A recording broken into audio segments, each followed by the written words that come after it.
ఈ కాలం పిల్లలకి western dance schools కానీ మనం ఫీజు కట్టి మరీ పంపిస్తున్నది ఏ పాటలు నేర్చుకోవడానికి?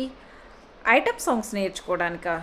ఒకసారి ఆలోచించండి. ఆ సాంగ్స్ అసలు మీనింగ్ ఎంత వర్స్ట్‌గా ఉంటుంది. ఏదో మామూలుగా 1, 2 సార్లు విని వదిలేసింది. వాళ్ళు నేర్చుకోవడానికంటే ఒక సాంగ్ మీద కంపల్సరీగా 1-2 వీక్స్ వాళ్ళు అదే పాట నాన్ స్టాప్‌గా వేస్తూ ఉంటారు.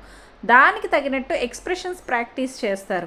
ఆ మీనింగ్ అర్థం చేసుకొని ఆ ఎక్స్‌ప్రెషన్స్ ఇస్తున్నారు మీ పిల్లలు అంటే వాళ్ళ ఏజ్‌కి తగినట్లు ఉందా? ఇది ఎంతవరకు కరెక్టు?